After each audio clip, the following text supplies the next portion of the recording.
Em pauta. Em pauta. Jornalismo dinâmico e com credibilidade. Com a jornalista Blenda Maraíza. No ar. Programa Em Pauta. A sua revista eletrônica semanal. Seja bem-vindo, seja bem-vinda a mais uma edição aqui do programa Em Pauta, sua revista eletrônica semanal na cidade de Anápolis, na instância aqui do Canal 14, na NET Anápolis. No programa de hoje, o meu convidado é o professor de Direito e também delegado civil, Dr.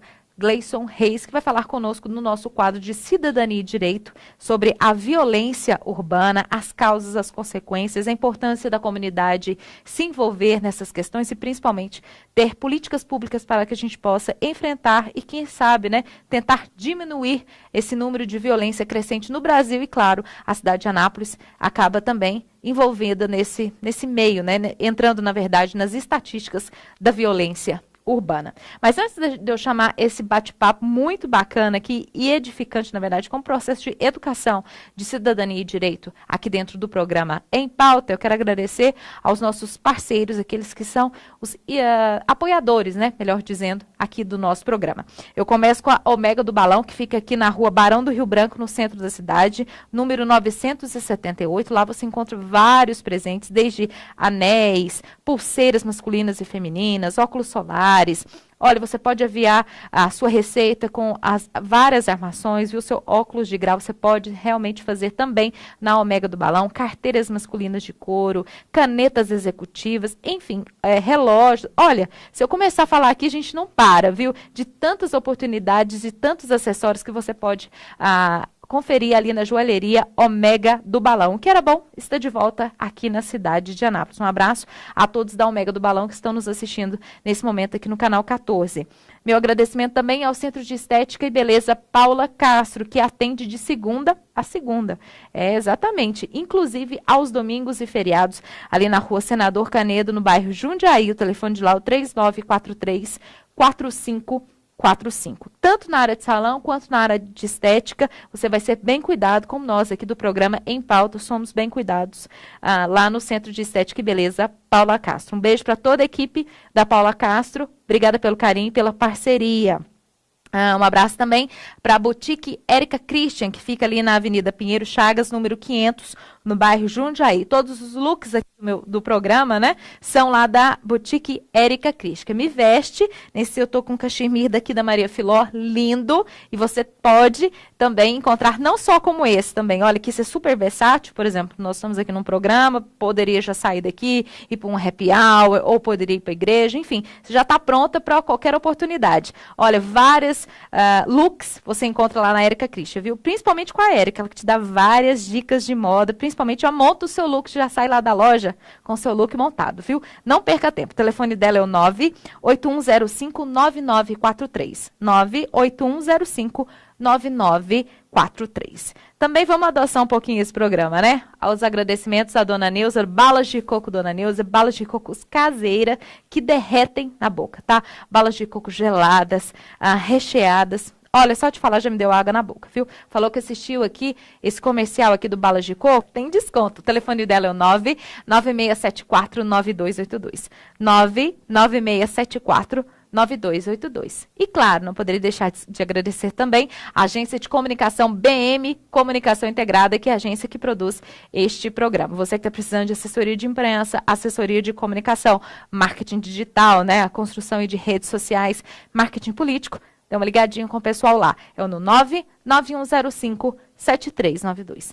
99105-7392. Vamos lá? Vamos acompanhar, então, o bate-papo com o professor de Direito, Dr. Gleison Reis. Olá, assinante NET. É com prazer que a gente recebe hoje aqui na sala de estar do programa Em Pauta o professor de Direito e também delegado aqui da nossa cidade de Anápolis, Dr. Gleison Reis. Dr. Gleison, seja bem-vindo, viu? Aqui é o nosso programa Em Pauta, agora nesse novo formato, no Canal 14, na NET Anápolis. É um prazer, Blenda, um prazer falar com você, falar com todos os assinantes NET e os assinantes do Canal 14. Olha, doutor Gleison, que é o nosso colunista na área de cidadania e direito. E a partir de hoje, a gente começa aqui, na verdade, com uma série de entrevistas e justamente a gente te chama, né, você, telespectador, a fazer parte, né, de ser nosso, na verdade, até uma sugestão de pauta aqui para nós, né, doutor Gleison? Pode até contribuir, você vai entender ao longo dos programas qual é a nossa proposta aqui de levar a educação, principalmente na área de cidadania, políticas públicas, o direito, não é mesmo, doutor? Exato, porque às vezes a gente tem a ideia de uma pauta, a gente tem uma ideia de um assunto, mas não é esse assunto que você quer ouvir, não é esse assunto que você quer entender. E nós estamos aqui, a proposta nossa é exatamente essa. Abrir o espaço, né? Desmistificar a questão do direito e a questão da cidadania. Falar aquilo que realmente precisa ser dito. E aqui, né, a produção vai colocar logo aqui no rodapé o nosso número de WhatsApp aqui da nossa produção, que é o 99904-9740, e você interage conosco e traz a sua sugestão de pauta. Doutor Gleison, para a gente começar nesse primeiro programa de hoje, vamos falar sobre a violência urbana, que infelizmente tem crescido muito. Tem como a gente, pelo menos, pontuar quais seriam essas causas dessa violência no nosso meio urbano? Sim, é possível. A violência urbana, ela teve um acréscimo muito grande a partir do final dos anos 80. E isso se deu por uma série de fatores e principalmente por uma série de políticas equivocadas por parte do governo brasileiro. Uhum. Nós tivemos no início dos anos 90, exatamente no ano de 90, a edição da Lei dos Crimes Hediondos no Brasil. Essa lei, baseada no modelo americano do Hard Control, ela propõe que as penas sejam muito altas, né? Que os direitos sejam suprimidos em prol de um encarceramento ainda maior. E entendia-se, o espírito dessa lei seria o seguinte: a gente mantém as pessoas presas mais tempo, que isso vai diminuir a criminalidade. O que acontece, e essa é uma pergunta que a gente faz para você, de 1990 para cá, a criminalidade aumentou ou diminuiu? Não é verdade? É hora de aumentou e aumentou muito, aumentou não só quantitativamente, mas qualitativamente. Hoje nós temos mais pessoas cometendo crimes e nós temos as pessoas cometendo crimes ainda mais graves, né? E houve uma banalização da violência. Então, o primeiro problema a gente entende que começa exatamente aí. Quando você banaliza a pena privativa de liberdade, quando você banaliza a prisão, só para que os assinantes tenham uma ideia, o Brasil é o terceiro país no mundo que mais prende. O ano passado, em 2016, nós nunca prendemos tanto na história do Brasil como se prendeu no ano passado. Então, toda essa gama de pessoas que são presas, elas são submetidas a um sistema que não recupera ninguém. Pelo contrário, as cadeias do Brasil são antessalas do inferno. As cadeias do Brasil não recuperam, elas embrutecem, elas fazem com que a pessoa entre tendo praticado um crime relativamente leve e saia de lá especializado nos crimes mais bárbaros do mundo. Então, essa questão de manter as pessoas presas mais tempo, essa questão de suprimir direitos em benefício do encarceramento, isso provou ser uma política completamente equivocada. Bom, paralelamente a isso, nós tivemos também o problema social no Brasil. Algumas pessoas entendem, principalmente aqueles que são adeptos, né, a chamada bancada da bala, diz o seguinte: não, o bandido tem que ser preso, o bandido tem que ser, algum bandido bom é bandido morto. Mas isso, nós estamos falando dos efeitos. Nós temos que cuidar da causa da violência. Uhum. As causas da violência não estão sendo atacadas. Nós não temos no Brasil políticas sérias de segurança pública, porque todas as políticas de segurança pública no Brasil, elas versam quase que exclusivamente sobre a repressão, sobre a punição àquele que já cometeu o crime. Nós temos que nos preocupar com aquelas pessoas que ainda não cometeram o crime. É muito melhor nós nos preocuparmos com a construção de salas de aula, é muito melhor nós nos preocuparmos com a construção de ambientes de prática de esporte e de cultura do que preocuparmos com a construção de uma cela, né? Uma sala de aula vai evitar com que várias e várias pessoas acabem numa cela. Mas isso no Brasil virou um verdadeiro paradigma. Quando se trata de segurança, infelizmente, a gente trata quase que exclusivamente com relação à polícia. Olha, você que está sintonizando aí agora, né, aqui o nosso canal 14, nós estamos aqui no bate-papo com o professor Dr. Gleison Reis, falando sobre cidadania e direito e principalmente sobre a crescente violência, não só em Anápolis, né? Na verdade, infelizmente, fazendo uma análise aqui desde os anos 80 para agora, do ano 2000, aqui no nosso país. Bom, a gente falando sobre as causas da violência, doutor, o que seria, então, dentro dessas causas, inicialmente a falta de educação e, dentre elas, como o senhor havia falado, né, como seria bom se pudesse investir em salas de aula do que construção de presídios e talvez não só a educação, mas aquela educação com qualidade? É exatamente isso, Blenda. Você disse o ponto nevrálgico da questão. Não é apenas o aumento das salas de aula, não é apenas o aumento do número de professores, mas é o aumento da qualidade do ensino. O Brasil, nós passamos por crises pedagógicas muito grandes e no afã de buscar inovações, nós acabamos perdendo o controle sobre essa questão da pedagogia com os nossos jovens. Infelizmente é assim. Nós tivemos, há bem poucos dias atrás, o caso de uma professora em Santa Catarina que foi agredida por um aluno, inclusive nas redes sociais, mostra a professora sangrando, né, de um murro que ela ganhou de um aluno porque tirou o aluno de sala de aula. Ou seja, houve uma inversão de valores muito grande e aquilo que alguns teóricos, né, da pedagogia entendiam como um avanço, que não precisa ter muitas regras, que é preciso dar liberdade de pensamento, isso acabou se tornando um incentivo para que a desordem, o caos acontecesse dentro das salas. Então, o que nós temos hoje é uma necessidade do aprimoramento da nossa educação, e não apenas do aumento quantitativo do número de salas de aulas. Agora, é preciso sim que aumente também. Agora, nós não podemos pensar apenas na educação como a educação formal dentro do colégio, dentro da escola. Nós precisamos também pensar na educação do ponto de vista da construção da cidadania. Porque quando se trata de cidadania, nós temos que falar do lazer, nós temos que falar da cultura, nós temos que falar da prática de esportes. A falta disso tudo é sim um fator criminógeno importantíssimo. Nós sabemos, e isso são dados, de que onde o Estado não fornece esse tipo de serviço, a criminalidade sempre aumenta.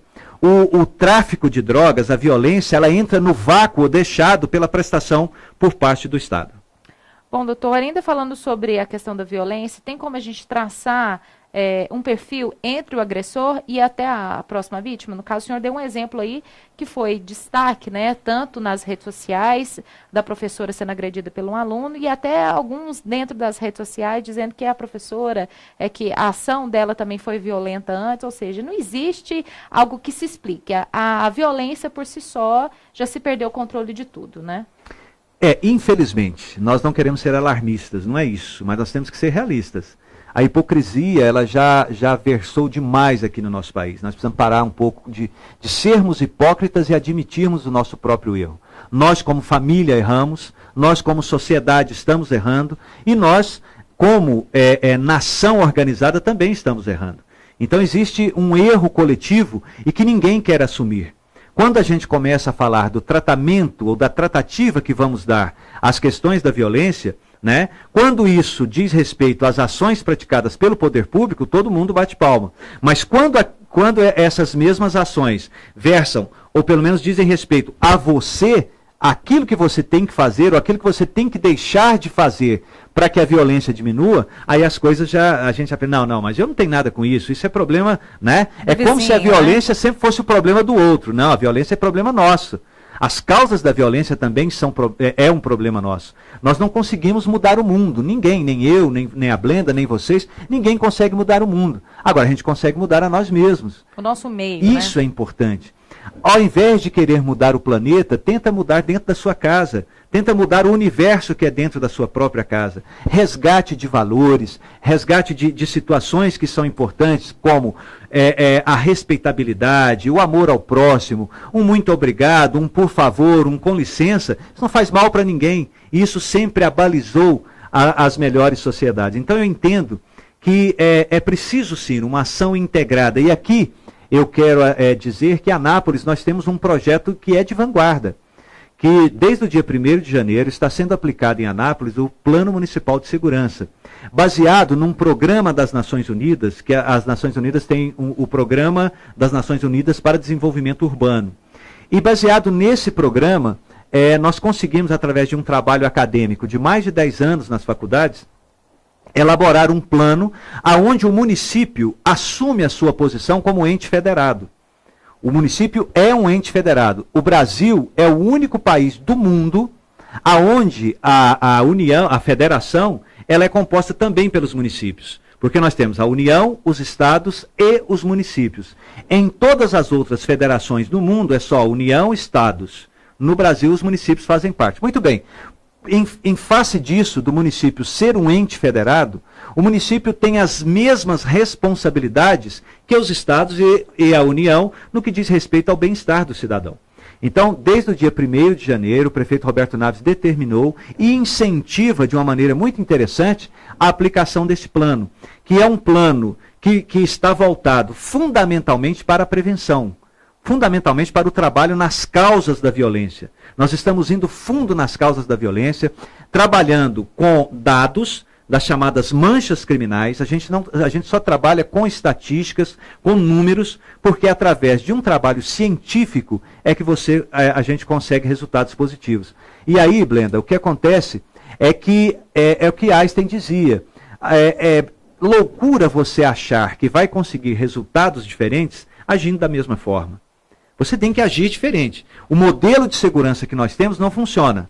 Você é testemunha disso. Nós não nos sentimos seguros. Então a gente tem que agir diferente. E é isso que nós estamos tentando. Nem a sensação, nós não temos mais a sensação de segurança, né? Não, a sensação já foi embora também. Não é só. Hoje nós não temos a segurança efetiva e muito menos a sensação de segurança.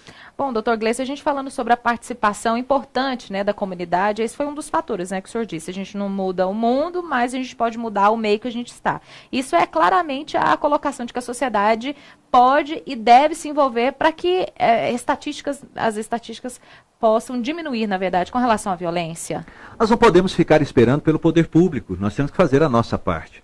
A sociedade organizada, a sociedade civil como um todo, ela tem a obrigação, eu não diria nem ela pode, ela tem a obrigação, ela tem o dever de participar dessa ação integrada em busca da diminuição da violência. E como que se consegue isso?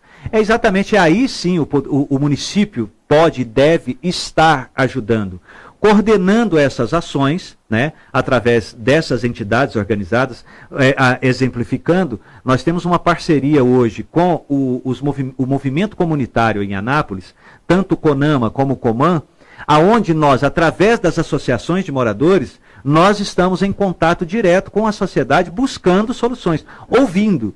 Nós estamos muito mais ouvindo, né, do que falando. E em cima dessas sugestões que nos chegam em tempo real, é que a gente transforma isso em ações práticas. Bom, o senhor disse um exemplo, né, que está sendo realizado desde o dia 1º de janeiro, que é um projeto, né, que está sendo implementado nessa administração agora aqui na cidade de Anápolis. Isso já seria uma política pública para reverter esses dados de crescente da violência? No caso, agora a gente já está puxando para nós, né, aqui na cidade de Anápolis. Exatamente. O que acontece é o seguinte, o que são políticas públicas? Políticas públicas são aquelas ações que são tomadas por instituições públicas, né? Essas políticas públicas, necessariamente, elas precisam ser implementadas pelo poder público. Correto. Não existe política pública implementada pelo particular. Agora, a política pública, ela pode se utilizar da iniciativa privada. Então, é sim uma política pública, mas uma política pública que traz como parceiro da sua execução a iniciativa privada. Então, as igrejas, a maçonaria, o Rotary, o Lions, as associações de moradores, os conselhos, todos esses entes, eles são importantes na execução dessa política pública. E volta de novo, a sociedade de novo implementando e trabalhando junto. Não tem como fugir, né, doutor? Não tem. É porque a gente fala muito isso nas nossas reuniões. Quem sabe a realidade da sua rua é você. Quem sabe a realidade do seu bairro é você. Você que sabe o que realmente está acontecendo e quais são as necessidades. Cabe a nós buscarmos essas informações e transformarmos isso em ação. Bom, dentro dos fatores de crescimento, desestruturação familiar, a questão do subemprego, o desemprego também, que são esses fatores que vêm contribuir para essa realidade agora? Nós temos um filósofo e jurista alemão, Durkheim, ele trata exatamente disso. Durkheim diz que o grande problema do aumento da violência é que a sociedade oferece um nível de vida, ou pelo menos alguns padrões de vida, que seria o ideal, mas oferece muito poucos meios lícitos para que você alcance isso. Vamos dar um exemplo. O que você se impõe como estado social é você ter um carro X. Mas poucas pessoas podem ter aquele carro, né? O ideal é que o tênis tal é que faz com que você apareça socialmente. Mas poucas pessoas têm condição de ter aquele tênis. Então isso é o que o Durkheim chama de anomia social. É quando você tem um ideal a ser alcançado e poucos meios lícitos para isso. É trabalhando, então, toda essa situação, e aí o subemprego, o desemprego. Gente, nós temos no Brasil hoje a maior taxa de desemprego da história do nosso país. Como a gente faz essa diferença, doutor, do subemprego para o desemprego, para que o nosso telespectador possa entender? Olha, o subemprego, aquelas pessoas que estão na informalidade, são aquelas pessoas que às vezes trabalham como autônomos, isso é considerado como subemprego. Querendo ou não, correto ou não, ele está trabalhando, ele está tendo uma renda lícita. Né? Agora, o desemprego é aquele que realmente não tem nada, não tem renda nenhuma. E infelizmente, aqui, por favor, não cabe aqui nenhum tipo de crítica ideológica, mas uma crítica social e absolutamente científica.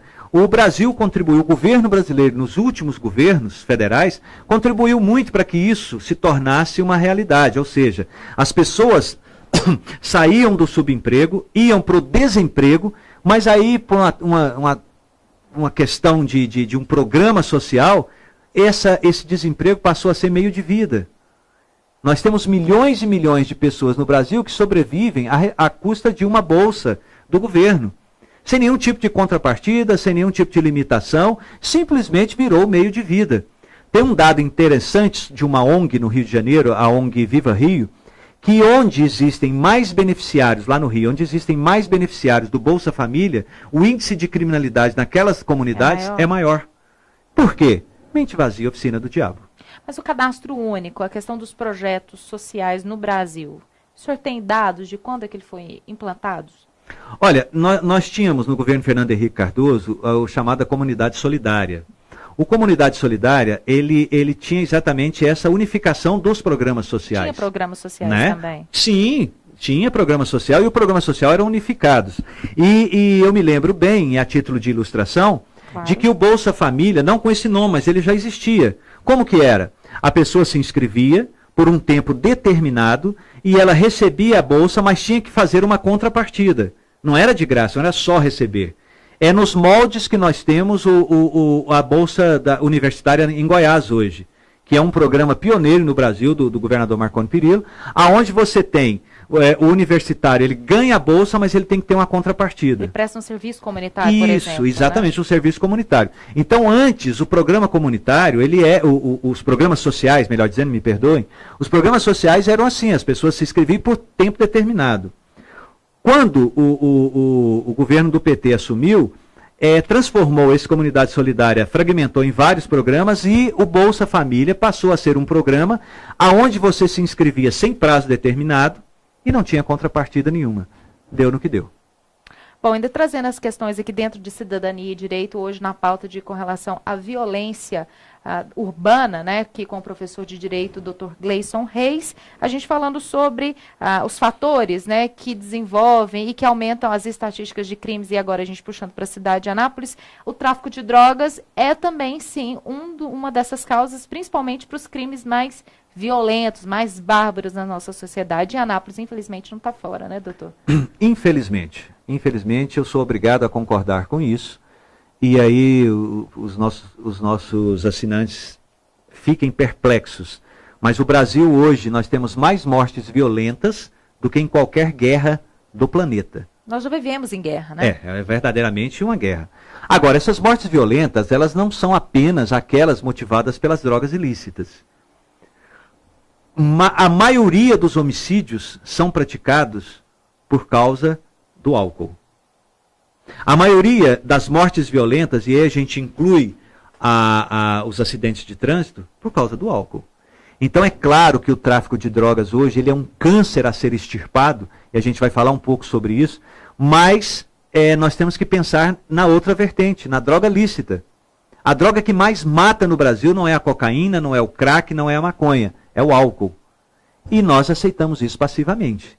Nós aceitamos, a pessoa bebe e pega o volante do carro como se não houvesse amanhã. Influenciado pela sociedade, né? Pelos comerciais nas televisões. Que lindo, que coisa boa, né? Seja feliz, viva. Tá, viva, mas e o outro que quer viver, né? Que não tem nada a ver com isso e acaba morrendo, né? Mas aí é o seguinte, as drogas ilícitas, nós temos também, mais uma vez, um equívoco nos programas de combate à droga no Brasil. Totalmente equivocado, né? Nós temos programas que não funcionam, a juventude está cada vez mais e mais cedo entrando para o mundo das drogas, e infelizmente isso é uma realidade que está motivando a violência. Os nossos jovens se viciam e, por causa desse vício, acabam indo para o mundo da criminalidade mesmo para sustentar o seu vício.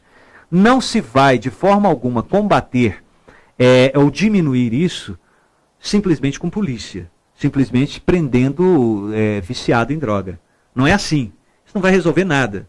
Você prende um viciado e surge 10. Nós temos que ir na causa, nós temos que ter políticas de fronteira que sejam efetivamente realizáveis, uma fiscalização, porque a droga no Brasil, ela vem de fora, a grande maioria vem de fora.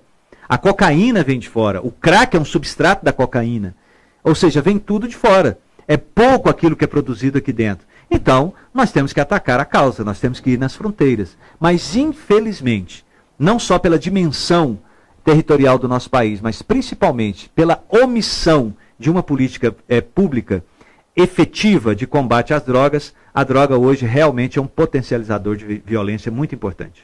Seria uma utopia a gente falar que um dia nós vamos viver sem a questão de tráfico de drogas no mundo? Eu diria utopia.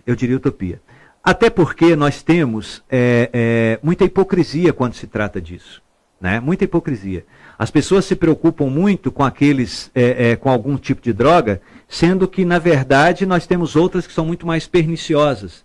Então, descriminaliza a maconha, não descriminaliza a maconha é boa, é ruim, né? São debates que, infelizmente, eles são travados dentro de dogmas, dentro de paradigmas, de ideias preconcebidas. Enquanto nós, sociedade, os governos, não se despirem de toda a hipocrisia e discutirem seriamente essa questão, e aí a família é importante.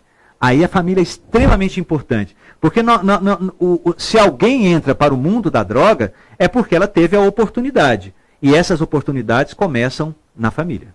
Dr. Gleison Reis, professor de Direito, delegado aqui da Polícia Civil aqui da cidade de Anápolis, agradecer a sua presença aqui, principalmente pelos esclarecimentos dentro do nosso quadro de Cidadania e Direito no programa Em Pauta. Eu que agradeço, é um prazer muito grande estar aqui com você, é uma honra muito grande. Espero contribuir para esse nosso grande debate, que eu tenho certeza que nós ainda iremos conversar muito sobre cidadania e direito. É um prazer. Com o professor Gleison Reis, eu encerro o programa Em Pauta de hoje, que teve uma pauta muito interessante, que foi com relação à violência urbana. Quer dar dicas, na verdade, pautas aqui para o nosso programa? Fique à vontade, tá bom? Nosso telefone é o 99904-9740. Fiquem com Deus e até a próxima edição aqui do nosso programa. Em Pauta. Em Pauta. Jornalismo dinâmico e com credibilidade, com a jornalista Blenda Maraíza. No ar, programa Em Pauta, a sua revista eletrônica semanal.